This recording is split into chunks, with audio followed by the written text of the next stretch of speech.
Seigneur, je te remercie pour le temps de partage de ta parole. Je te remercie pour ton esprit qui est là, qui remplit nos cœurs de ta joie, de ta paix. Merci de la communion fraternelle. Merci pour les frères et sœurs. Mais merci aussi pour ta présence au milieu de nous. Continue ton œuvre, parle à nos cœurs par ta parole et grave cela dans notre esprit, dans notre cœur. Puis qu'on garde la foi, que tu es là, tu es autour de nous, tu prends soin de nous. Merci de ce que tu veux faire dans nos cœurs ce matin, dans le nom de ton Fils Jésus-Christ. Amen. Alléluia. Gloire à Dieu. Je pars une autre petite série d'études, c'est juste sur 7 messages en ligne, qui sont comme 7 lois spirituelles. 7 lois spirituelles, c'est comme 7 vérités fondamentales sur lesquelles les chrétiens basent leur foi, puis qui nous permet de marcher dans le chemin pour qu'on aille dans le paradis. Combien est-ce qu'il y en a qui veulent y aller au ciel, dans la vie éternelle, dans le paradis? Tout le monde veut y aller. Il y a même des chansons dans le monde. Tout le monde veut aller au ciel, mais personne ne veut mourir. Mais ça, on n'a pas besoin. On n'a pas besoin de mourir pour aller au ciel. On a besoin de vivre. De vivre pour celui qui va nous ouvrir la porte. C'est qui va nous ouvrir la porte? C'est Jésus.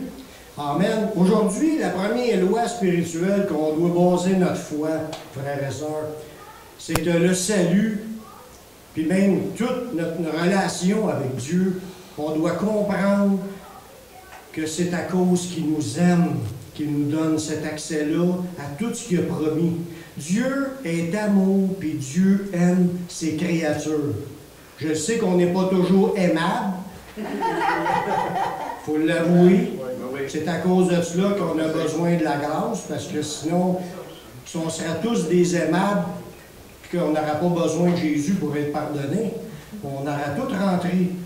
Mais la base du salut qui est offert, c'est parce que, premièrement, Dieu nous a aimés. Il veut nous faire comprendre cette vérité-là.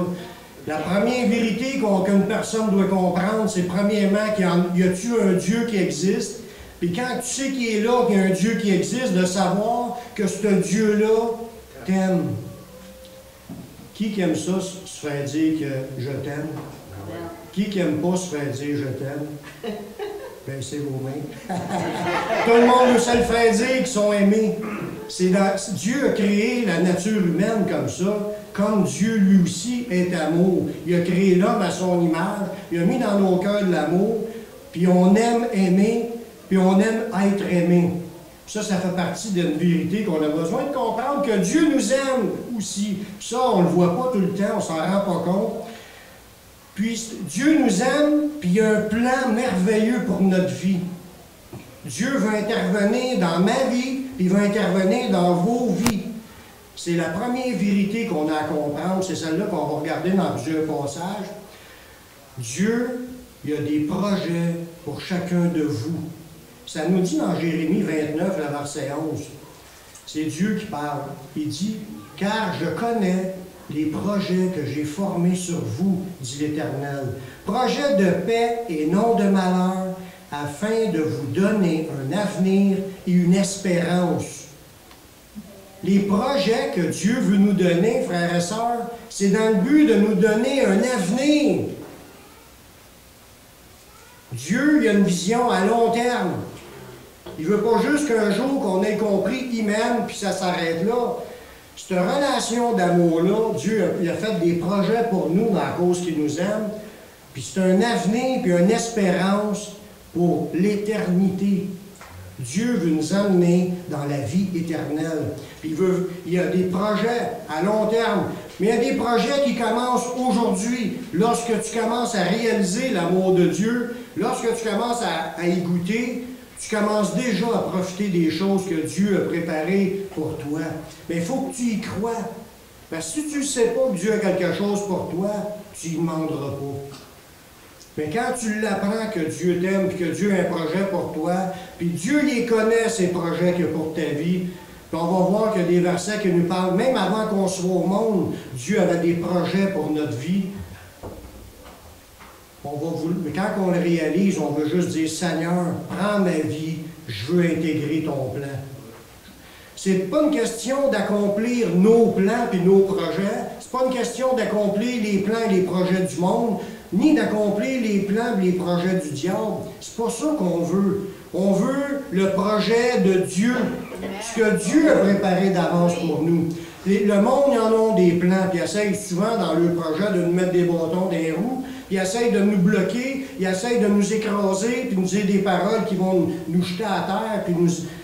Non, Dieu, lui, il veut nous relever, il veut nous guérir, il veut nous délivrer, il veut nous restaurer, il veut nous équiper, il veut nous donner tout ce qui est nécessaire pour notre marche dans notre communion avec lui, puis il veut qu'on devienne plein de fruits, puis il veut que notre fruit demeure, puis il veut qu'on en profite pour toute l'éternité. Dieu a un projet grandiose pour chacun de vous à partir du moment où vous êtes prêts à vouloir entrer dans son projet.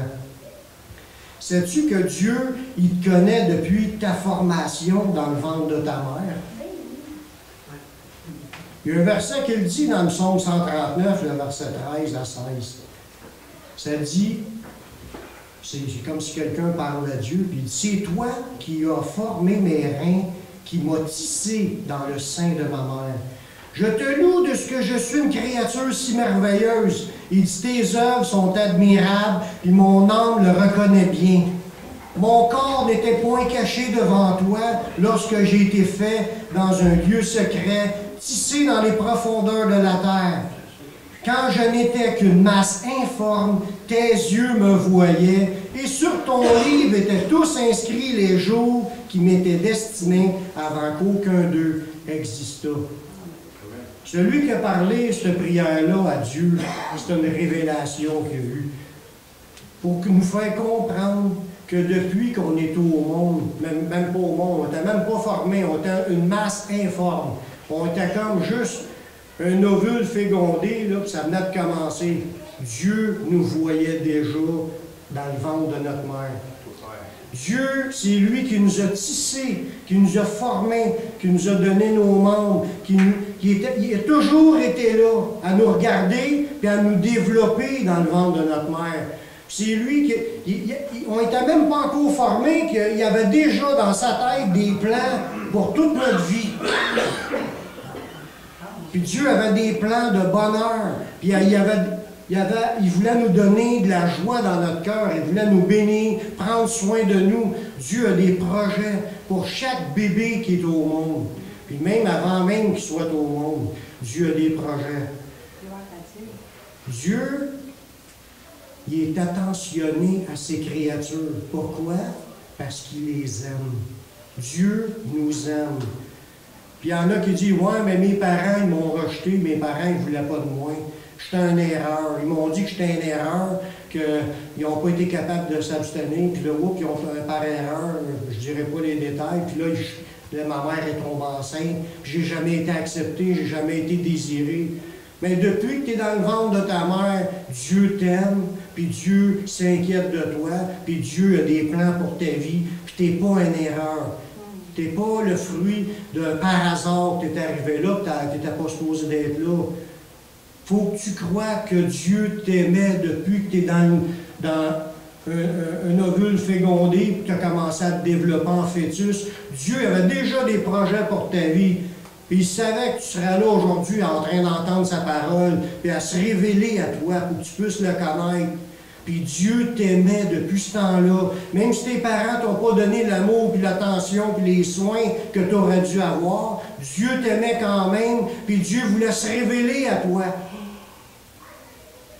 Dans Isaïe, le 44, le verset 2, c'est encore Dieu qui parle. Il dit, ainsi parle l'Éternel qui t'a fait. C'est Dieu qui nous a fait. C'est sûr que Dieu s'est servi de notre père et de notre mère pour nous faire, ça je suis d'accord. Mais c'est Dieu qui nous a fait. C'est qui a mis l'être humain que vous êtes à l'intérieur de votre corps? C'est Dieu. Depuis le début, il est là. Puis il dit, ainsi parle l'Éternel qui t'a fait et qui t'a formé dès ta naissance. Dieu est là depuis le début. C'est pas un mécanisme qui est automatique puis que ça se fait sans Dieu. La vie est créée lorsque Dieu intervient et qui souffle le souffle de vie. Il dit, c'est l'Éternel qui t'a fait, qui t'a formé de ta naissance, celui qui est ton soutien. Il dit, ne crains rien, mon serviteur Jacob, mon Israël, que j'ai choisi. Dieu nous dit, ne crains rien. Dieu nous aime. Dieu veut nous amener à lui. Il veut se révéler à chacun de nous. Il veut nous montrer qu'est-ce qu'il est. Dans ces versets-là, il veut vous montrer qu'il est là, autour de vous, puis il vous connaît plus que vous vous connaissez vous-même. Depuis le début de votre vie, des fois de ma vie aussi, on vit des choses, puis on réagit dans la vie, puis on ne comprend pas pourquoi on réagit comme ça, mais Dieu le savait qu'on serait comme ça. Puis les réactions, qui sont dues souvent à des blessures, à des choses qu'on a vécues, du rejet. Il y a toutes sortes de choses qu'on a senties de nos parents, de ceux qui nous entouraient. Le manque d'amour a fait qu'on a poussé croche. Puis des fois aussi, c'est ce que l'ennemi, le diable, a pu faire en nous disant des mensonges dans notre esprit, en nous trompant, en nous mêlant. Puis là, on est comme, on ne sait pas quoi faire. On se sent perdu, puis on se sent seul. Puis là, l'ennemi nous dit, Dieu t'aime pas, ou il va te dire, Dieu n'existe pas, puis Dieu n'est pas là. Là, regarde comment ce que t'es rien qu'un pas bon. Mais l'ennemi en met, sans compter ce que le monde peut mettre. Puis là, on essaye de grandir dans tout cela. Puis si on n'a pas la pensée, qu'on n'a pas reçu le message que Dieu nous aimait, on n'a rien pu s'accrocher. On est comme livré à nous-mêmes, on se pense seul dans ce monde.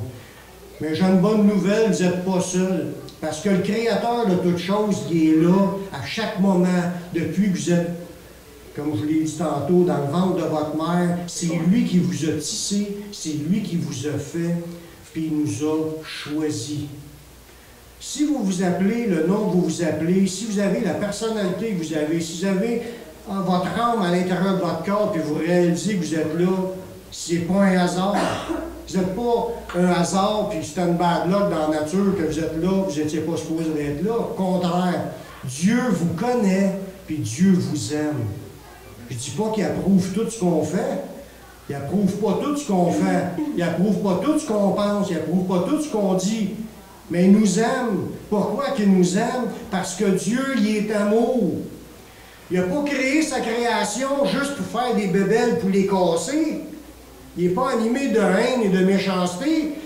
Il a créé le monde avec tout ce qui est renfermé dans ce monde, même les animaux, tout. C'était dans le but des bénir, de faire du bien, aller multiplier, remplissez la terre. Puis tout est à vous, là. Répandez, promenez-vous, profitez de ce que Dieu a créé, la beauté de la création. C'est vrai qu'on est dans un monde où ce que l'ennemi, le diable et le monde détruit tout ce qu'il y a là, puis il change les contextes qu'on vit avec des lois, puis il y a des tyrans, puis là on vit des choses difficiles. C'est vrai que des pays, c'est pas facile à vivre, mais c'est pas le plan de Dieu ça, que ça se passe comme ça. C'est parce que les nations sont livrées à eux-mêmes, puis là il y a des décisions qui se prennent par des méchants, puis qui détruisent tout ce que Dieu a fait. Mais Dieu l'avait, quand il a créé toute chose, il dit voilà, tout est très bon. Quand Dieu a créé au début de la création. Je veux te dire aujourd'hui que Dieu a des bénédictions en réserve pour toi parce qu'il t'appelle à lui. Ils sont prêtes, ces bénédictions. Dieu a déjà tout accompli avant même son monde, il avait déjà préparé un plan pour ta vie, puis il a des bénédictions à te donner parce qu'il t'appelle. Il t'appelle à être en relation personnelle avec lui, à faire cœur avec lui, à ce que tu t'approches de lui et que tu puisses recevoir ces choses. Parce qu'il faut comprendre, on va le comprendre dans la suite de l'étude, qu'on se prive des choses que Dieu veut nous donner parce qu'on l'ignore ou parce qu'on ne marche pas de façon à aller les chercher. Tout s'obtient par la foi.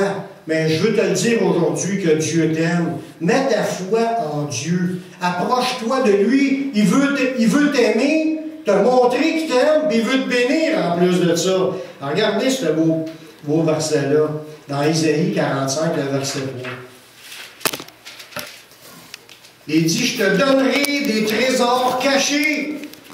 À qui est-ce qui veut nous donner ça? À nous, qui veut s'approcher de lui. Si on va apprendre à connaître Dieu, Puis si on s'approche de lui, Dieu veut nous donner des trésors cachés. Il y en a pour moi, puis il y en a pour chacun de vous. Des richesses enfouies. Pourquoi il dit que c'est caché et c'est enfoui? C'est parce qu'on est ignorant de ce qu'il y a pour préparer pour nous. On n'est pas au courant de ses promesses.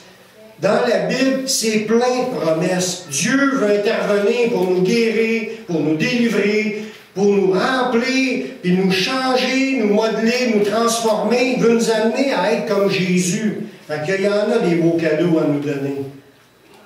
Des fois, on pense tout de suite, « Ah, moi, je vais avoir une grosse Cadillac. » C'est sûr, peut-être, ça fera plaisir d'avoir une Cadillac, mais je ne pense pas que c'est une priorité. Il y a bien d'autres choses qui vont nous rendre heureux sans avoir nécessairement tous les biens qui sont offerts dans ce monde. Il dit dans Ésaïe 45, verset 3, « Je te donnerai des trésors cachés, des richesses enfouies, afin que tu saches que je suis l'Éternel qui t'appelle par ton nom, le Dieu d'Israël. » Le Dieu d'Israël pense à vous, il vous aime, il vous appelle par votre nom, puis il vous dit, viens, suis-moi. Je t'aime, c'est ça qu'il veut nous dire. Je t'aime, puis j'ai beaucoup de belles choses en réserve qui te sont cachées, puis je veux te les donner. Mais il faut croire en ses promesses, frères et sœurs, puis vous allez obtenir ce que Dieu a pour vous. Dieu connaît tes difficultés, et il veut que tu saches qu'il vient au secours de ceux qui vont à lui.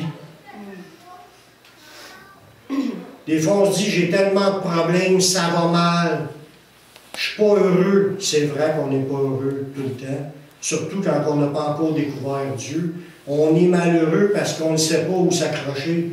On pense que les pilules vont nous rendre heureux. On pense que le fait d'aller dans les discothèques, ça va nous rendre heureux. Ou de prendre de la drogue, puis de prendre de la boisson, on pense que ça va soulager notre malheur puis nous rendre heureux. C'est toutes des choses artificielles. Le seul qui peut te rendre heureux, c'est Dieu.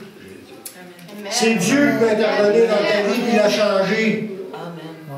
Il connaît tes difficultés, il connaît tes problèmes, il connaît tes combats, il connaît tes troubles, parce qu'on est troublé. Il sait comment est-ce qu'on peut être mêlé, que nos décisions nous font prendre des décisions qui ne nous aident pas, qui des fois ça nous rend pire.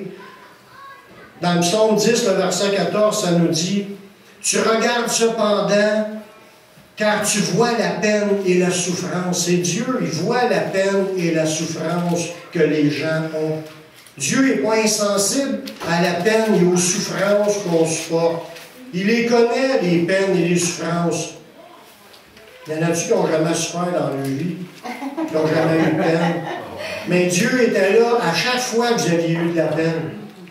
À chaque fois que vous étiez dans des souffrances, que ce soit par une maladie ou des souffrances émotionnelles, parce que là, on a des chicanes avec quelqu'un, on ne s'accorde pas, peu importe les problèmes. Dieu est témoin de tes souffrances, de tes peines.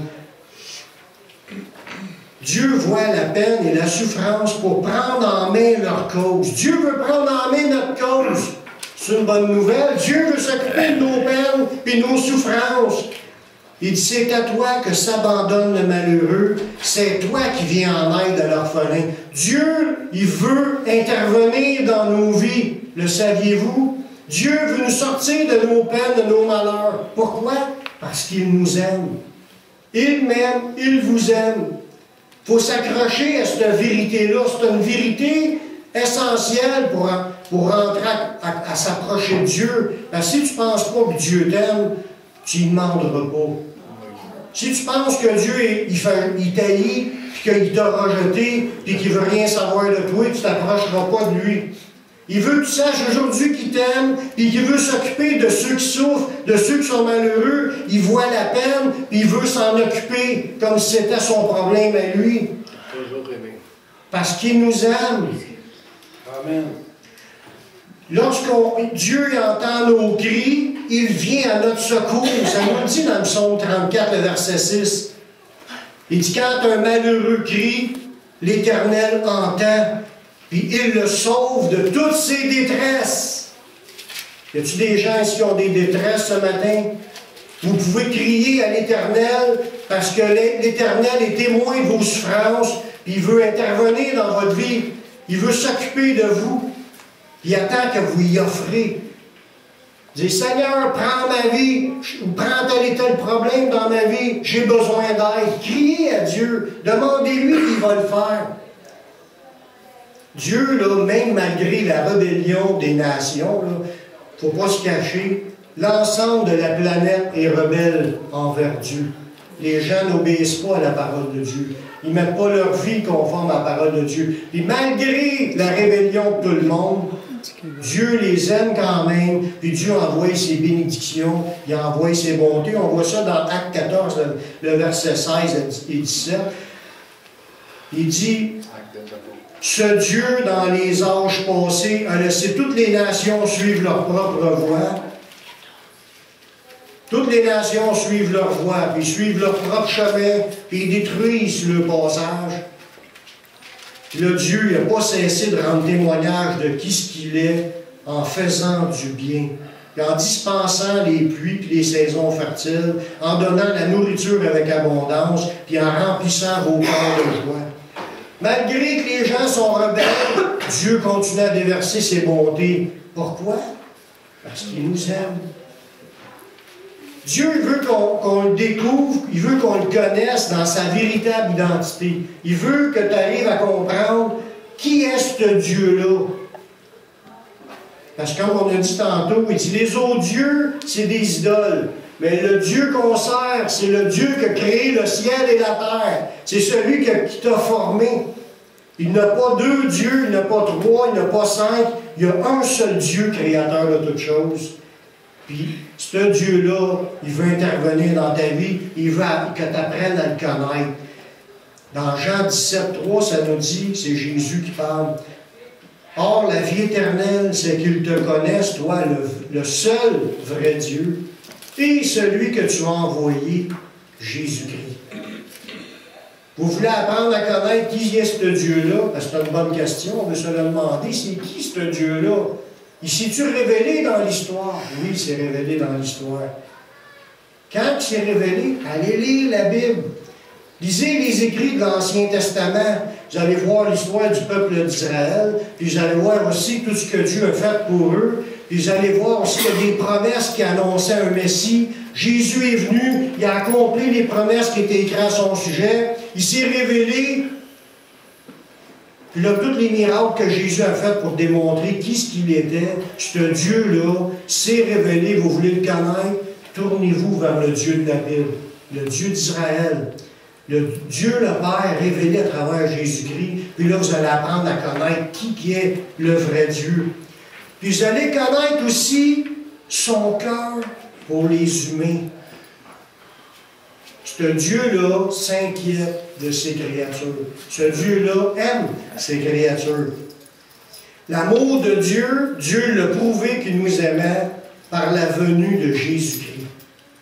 C'est une autre preuve de son amour. Parce que quand on était tous en train de faire notre volonté puis marcher dans la rébellion contre Dieu, Dieu aurait pu dire qu'il s'arrange avec le trouble, puis en plus, je vais les écraser, puis je vais le... Non, c'est pas ça que Dieu veut faire. Dieu, il nous aime. Puis il a envoyé ce qui était plus cher pour lui. Son Fils, Jésus-Christ, qui était auprès de lui pendant toute l'éternité. Jésus était avec Dieu le Père, puis le Saint-Esprit aussi, les trois forment qu'un seul Dieu éternel. Puis il a envoyé son Fils en forme humaine, comme un simple homme, pour venir accomplir une mission, venir nous donner la seule bouée de sauvetage que Dieu a envoyée, c'est son Fils Jésus-Christ, dans le but de nous racheter, dans le but qu'on soit pardonné de nos péchés. On voit ça dans 1 Jean 4,9. L'amour de Dieu a été manifesté. La preuve de son amour. La preuve de son amour. L'amour de Dieu a été manifesté envers nous en ce que Dieu a envoyé son Fils unique dans le monde afin que nous vivions par lui. La Bible nous dit qu'on était tous morts spirituellement. Puis Jésus est venu pour mourir sur la croix et prendre la place des coupables. Le Créateur, il a accepté de donner sa vie à notre place. Quand Jésus est monté sur la croix, ce n'était pas pour lui qui montait sur la croix. Lui, il aurait pu partir et remonter dans le ciel sans passer par la mort physique. Il était le seul être sans péché. Mais quand Jésus il a accepté d'aller sur la croix, il n'aurait pas envoyé des anges pour le délivrer. La Bible elle dit, il n'aurait pas envoyé 12 légions d'anges, il aurait massacré tout le monde, puis il aurait sorti de là sans une égratignure. Mais quand il a accepté de se faire humilier, puis de se faire battre, de se faire cracher d'en face, puis de se faire fouetter, puis de se faire crucifier, c'est parce qu'il nous aimait. Il savait qu'il montait sur la croix à notre place. Lui, l'innocent, il est allé payer pour nous, les coupables. Il a accepté de payer la dette de nos péchés à notre place. Y a-t-il une preuve là-dedans de l'amour de Dieu? On voit-tu comment est-ce que Dieu nous a aimés? On méritait rien. Il n'y a pas de plus grand amour que de laisser. Jésus l'a accepté de donner sa vie pour ses amis. Puis on est tous invités au salut de Dieu. On est tous invités, ce que je vous disais tantôt, Dieu a des projets, il a un avenir, puis il y a des richesses, il y a des trésors cachés qu'il veut nous donner, il veut nous accompagner, il veut nous bénir, il veut nous aider dans nos détresses.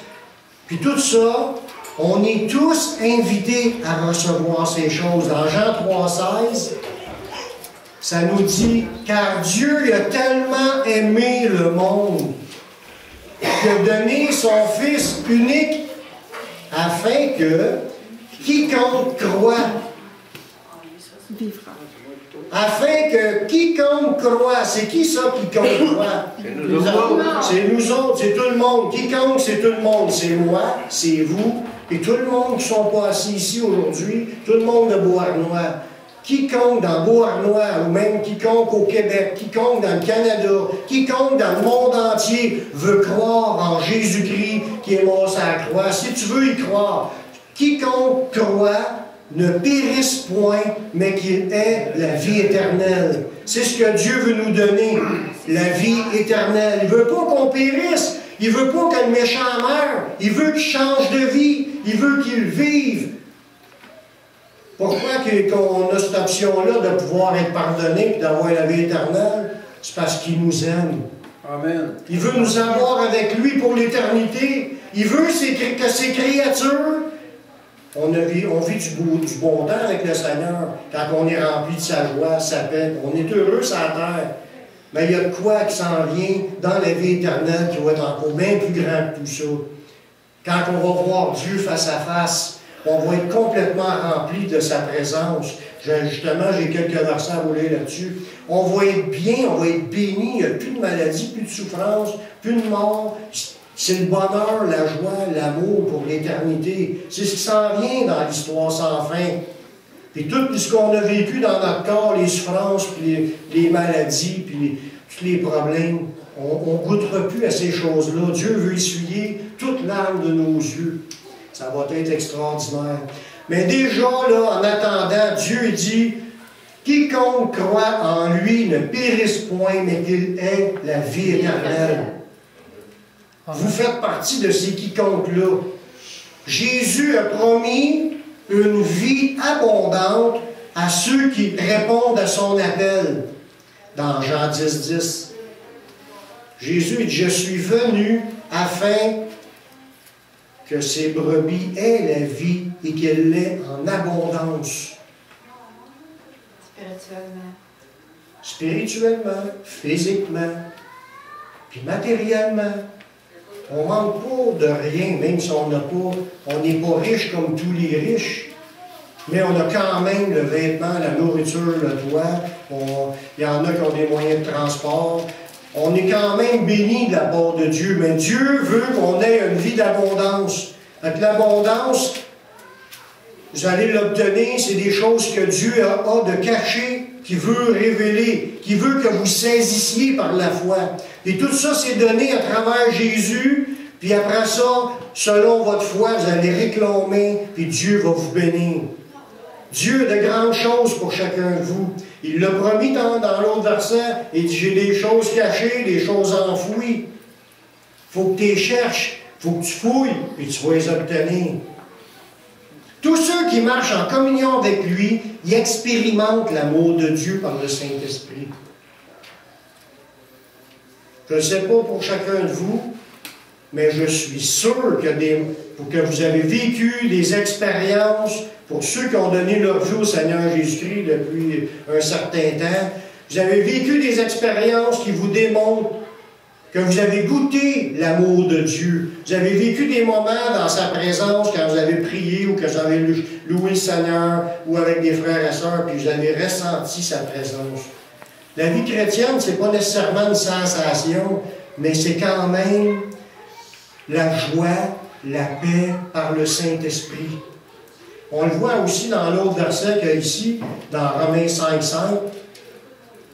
Or, l'espérance ne trompe point, parce que l'amour de Dieu est répandu dans nos cœurs par le Saint-Esprit qui nous a été donné. La Bible nous dit que quand tu te convertis au Seigneur, quand tu l'acceptes comme ton sauveur personnel, tu lui donnes ta vie.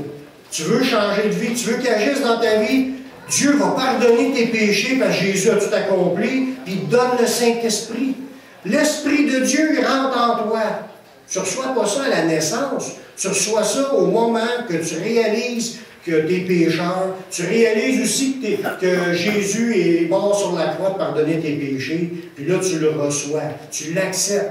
Puis à ce moment-là, tu reçois le Saint-Esprit et ta vie commence à changer. Il n'y a pas d'âge pour ça.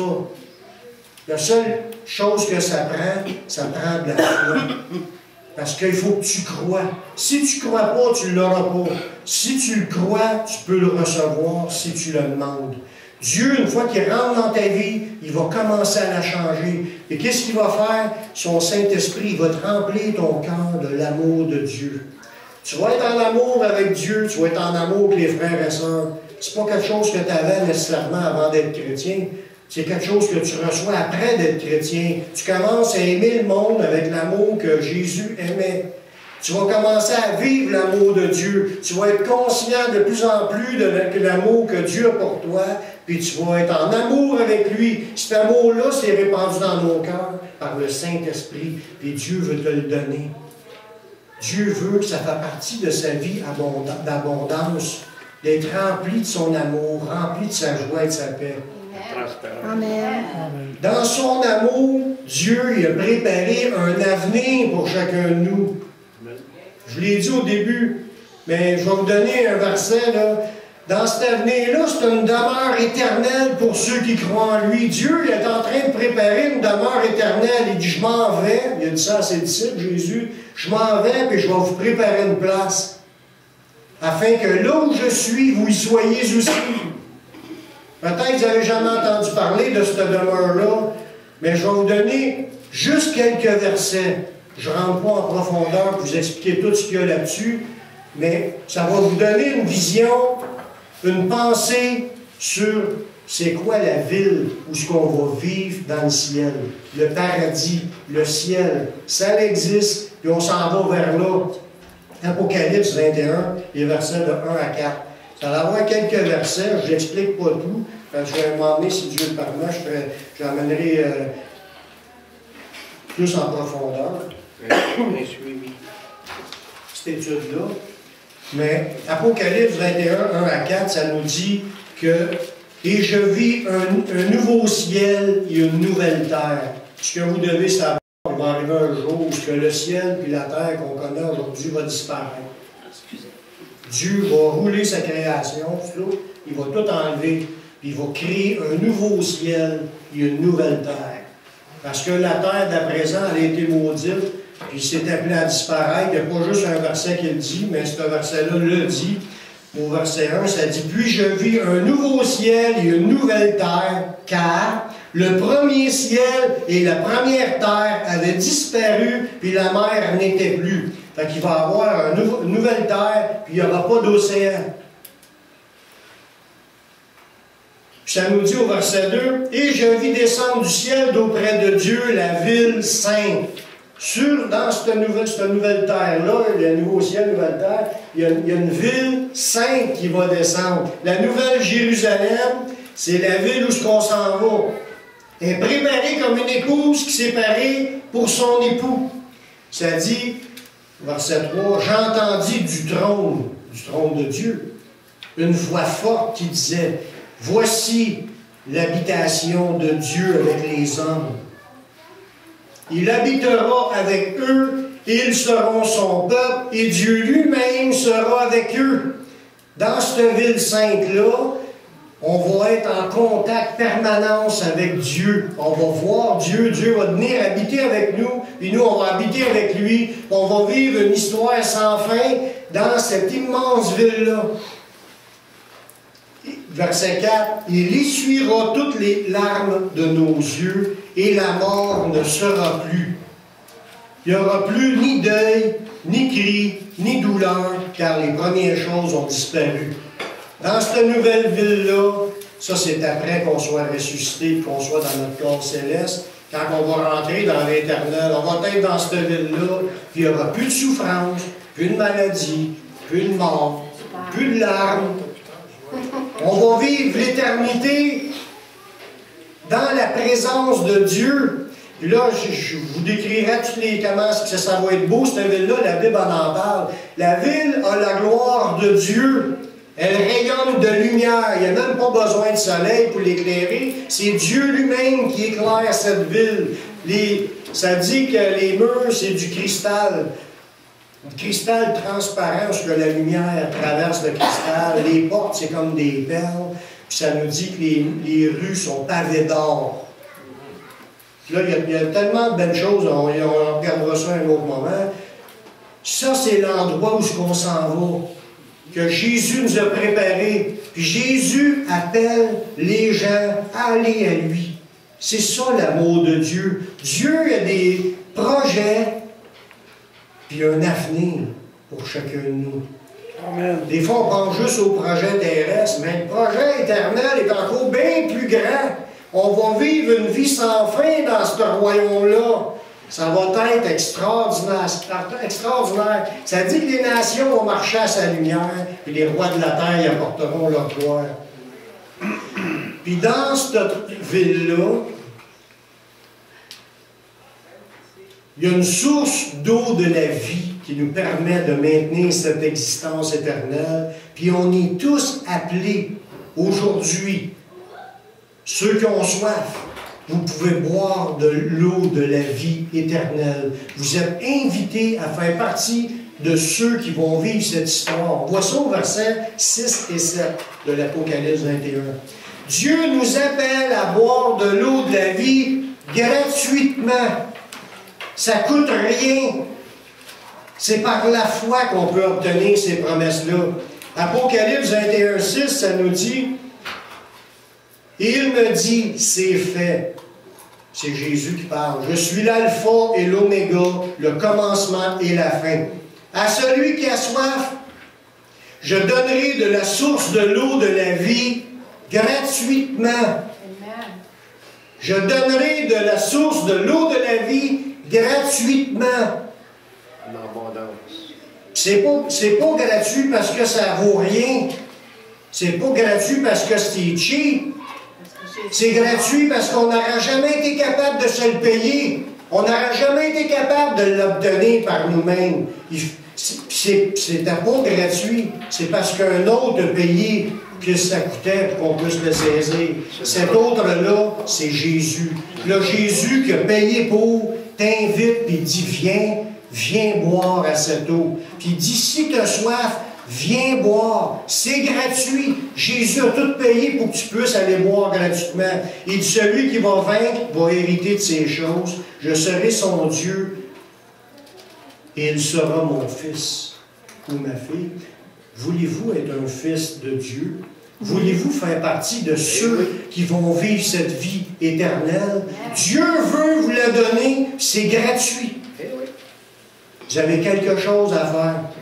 C'est à répondre à l'appel de Dieu. Dieu vous appelle à aller à lui et le recevoir. Même si c'est gratuit, il faut que tu le prennes. Il y a des gestes concrets pour le saisir. C'est par la foi, tu y crois. Tu crois que Dieu t'aime maintenant.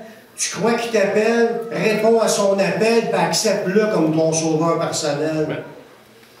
C'est pas un hasard que vous soyez assis là aujourd'hui. C'est pas un hasard que des gens ils vont aller sur Internet et ils vont écouter ce message-là. Dieu parle à des cœurs par le message puis il appelle les gens à venir au salut.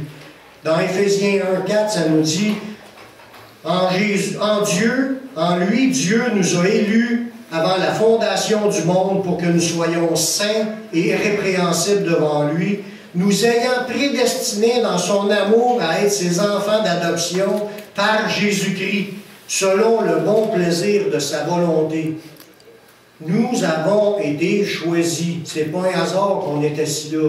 Dieu nous a appelés parce qu'il nous connaissait dès le sein de notre mère, qui a toujours été là, puis il était là tout le long de notre vie. Il attendait que le jour qu'on réponde à son appel. On dit, Seigneur, prends ma vie, je te la donne. Je veux te suivre, je veux te servir. Je veux le pardon que tu m'offres à travers Jésus-Christ. Je veux recevoir le Saint-Esprit. Je veux obtenir cet avenir, cette espérance, toutes les promesses que tu as pour moi.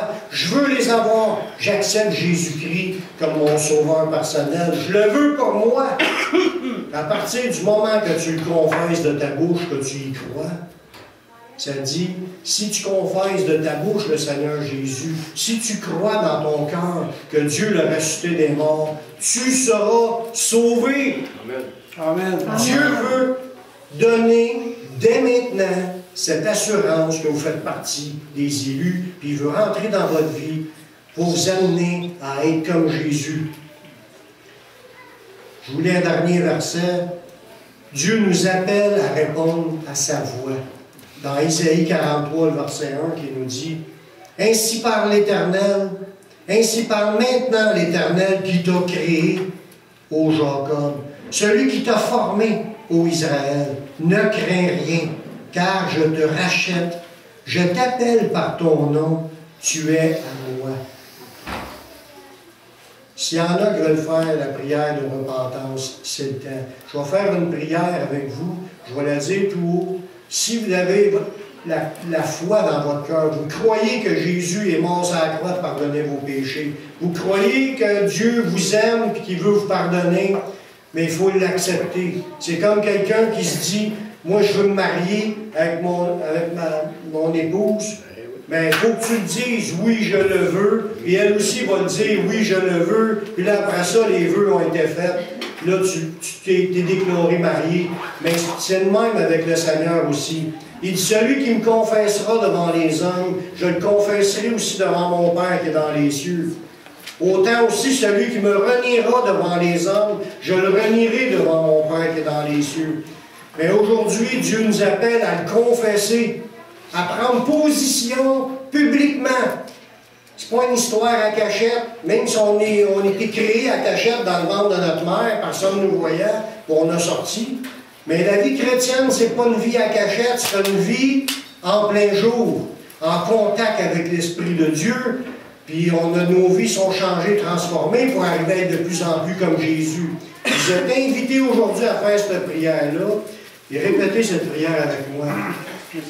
Père, je reconnais que je suis un pécheur,